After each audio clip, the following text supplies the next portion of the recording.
Hi everybody, it's Brad with the Big Family Homestead, and in this video we are going to be building an animal waterer that is thermally insulated, that you don't need to use electric, that will hopefully, and I do mean will hopefully, not ice over. It's tires, it's cool. Well, here we go.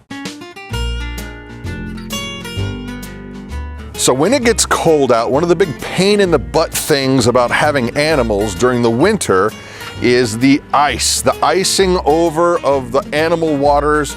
And so, yeah, sure, you can spend some money and get heated buckets and heated this and heated that, but doggone it, I don't want to pay for that, and it gets expensive. So I've been looking around and I found what I'm hoping is a good solution to the problem of our goats' water bucket icing over. And so I found this thermal cool watering idea that basically you use some tires, you use some great stuff, the expanding foam, and you keep it up off the ground, and it supposedly will keep your water from icing over. So today we're going to build it and show you how we did it, put it together, and then we're going to test it out over the next few days, and then I'll make another video in the future to tell you when it actually gets really cold out how it worked. So here we go. Okay, now for the hardware portion of the build, you're going to need some bolts, some washers, nuts. Now this is going to basically be what's going to bolt together the two tires, and some cans of great stuff. All in all, we're looking at less than 10 bucks. Yeah. Okay, you're also going to need a couple tires and a couple planks to keep the bucket off of the ground, and I'll show you how that's going to work. And then, of course, your watering bucket. Booyah, here we go. Okay, now you're going to drill 4 holes. You're going to try to make them just, pretty much even. 1, 2, 3, 4. For your bolts to fit through.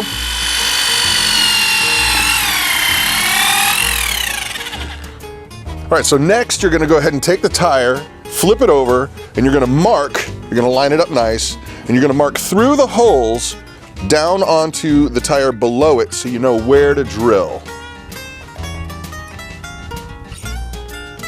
Now you're going to drill the holes you just marked.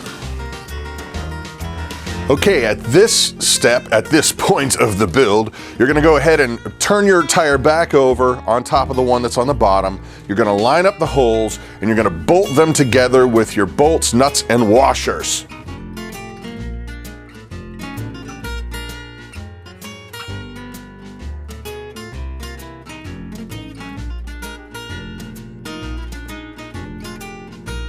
Okay, now that we've got our tires bolted securely together, we've got some planks of pallet wood that we're going to go ahead and put inside the bottom tire onto, to basically make a little shelf so your water doesn't sit right on the ground and freeze up. So let's check this out.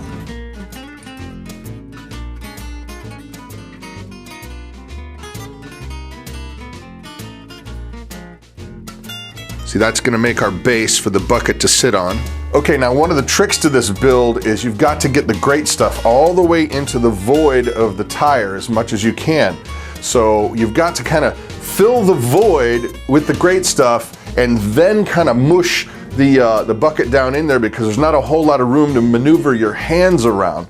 So, and by the way, you don't want to get great stuff on your hands. It takes forever to come off, so be careful.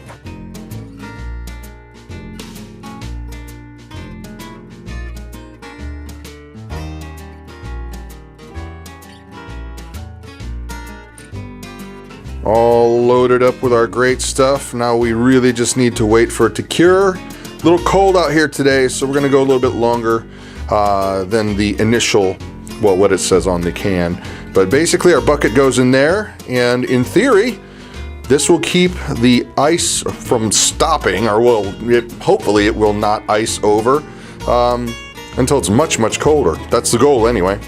And there we have it in its completed glory. I will give you a report on how it worked. Right now we're just waiting for it to cure up, and we're going to take it out to the goat yard and give her a test. So there you have it, folks. The build overall took maybe about a half hour. Cost us, because we had to buy the bolts, we had the tires laying around, The pallet wood was free. We already had the bucket. So all in all, the great stuff and the bolts probably cost us about 10 bucks. And I figure, man, if that's gonna save us from having an electric heater running out there all the time, that is gonna be so worth it.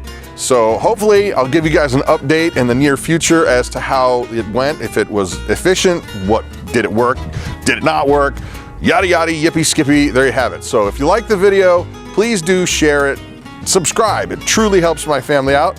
I'm Brad with the Big Family Homestead, and you guys have an amazing day.